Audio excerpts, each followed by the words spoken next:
Ngayong araw kasi, natutuwa na ako. Dito na mag-uumpisa ang mga bagay na hindi ko magawa noon. So ngayon, itong araw na to, napaka-importante talaga. Oo, napaka-importante. Alam mo yung kahit na nasa trabaho ako, gusto ko nang umuwi. Kahit dapat OT ako, iniwan ko yung mga katrabaho ko doon para lang sa araw na to. Bakit? Birthday kasi ng aking ama. Birthday niya. Noong mga nakaraang araw kasi, nagre-request siya sa akin na okay lang doon sa kanya kahit cellphone, ganyan. Sabi ko, sige ako, okay maglala. Ganun ako. At syempre, hindi niya naman alam, hindi niya may expect na itong araw ko ibibigay yung cellphone na yun. Tsaka wala siyang idea na bumili ako ng cellphone. So, ang cellphone na yun ay ito. Vivo Y18. Ngayon, actually, naka-charge siya ngayon kasi inaayos ko. Set up ko na rin para gagamitin niya na lang. So, ngayon, yung cellphone na to, kaya ito ang hiniling niya. Kasi yung cellphone niya, puro may sira. Kasi, yung mabilis siyang malobat. Tapos, nakailang palit ng LCD. Kasi, nagaano yung screen niya. Parang, basta yung minalabas na guhit-guhit.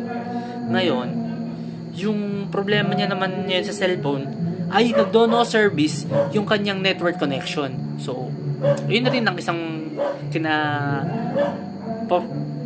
problema niya. Hindi niya kasi kami matawagan, hindi rin namin siya matawagan. Nakakapag-online lang siya kapag may wifi.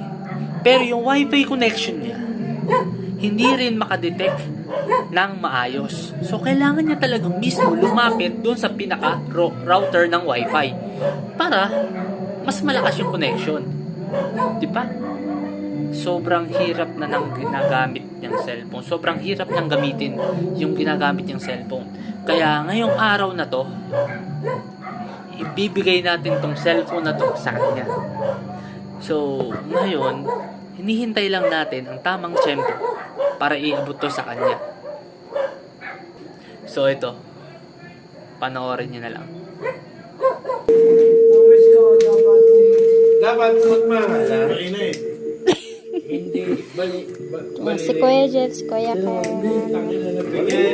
Nagbigay ng hami. May dumuble. Ang dami kong dumuble.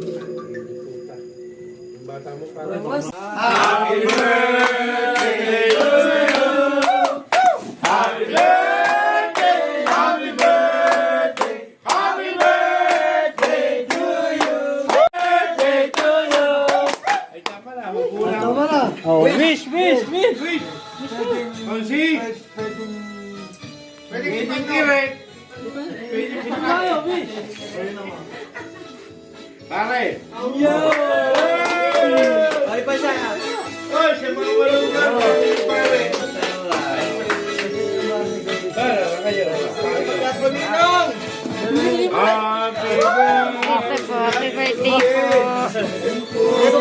Hanay! May pare mo siya, be? Ano na yan? Cellphone. Wow. Pag cellphone niya, malapit ata iPhone.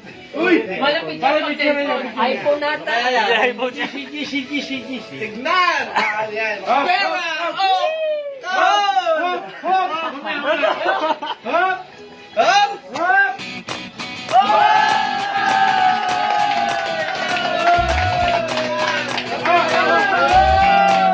Happy birthday! Happy birthday to you!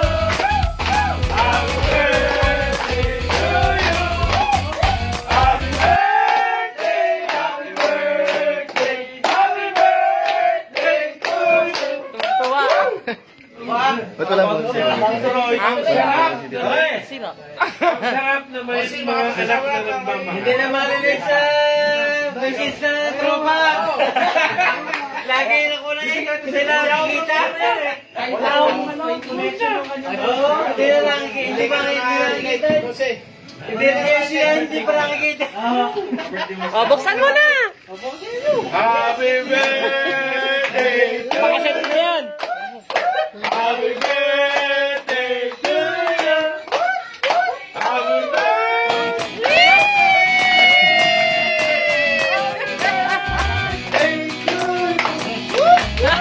you. Ador!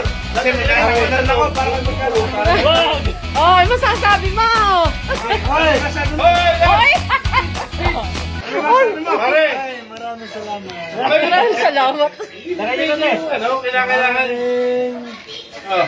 Mga anak, lagi lang tayo, mga kaibig, Oh.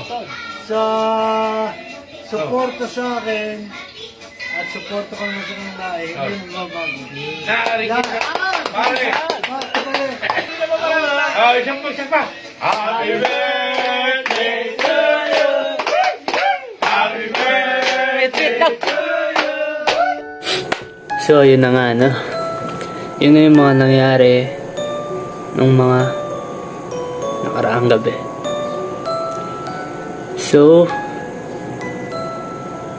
sa mga nangyari na yun, natutuwa ako dahil natupad yung pangarap ko na makapagbigay sa mga magulang ko. Ibang karamdaman kapag nanggaling sa'yo yung mga bagay na binibigay mo sa kanila. Masaya ako dahil masaya ang aking daddy dahil sa munting regalo ko para sa kanya. So napakasaya ng gabi na to dahil natutuwa ako sa mga nangyari. Talagang iba yung galak kapag sa'yo galing yung mga bagay na gusto mong ibigay sa kanila. Yung gustong hilingin nila, yung hinihiling nila na kaya mo namang ibigay. Iba yung galak na nararamdaman ko.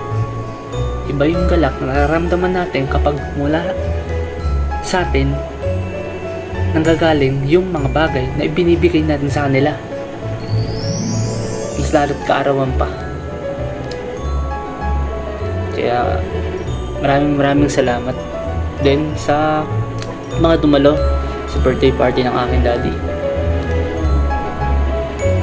At sana patuloy nyo rin suportahan ang aking daddy bilang isang konsehal ng bayan ng Lumil, Silang Cavite.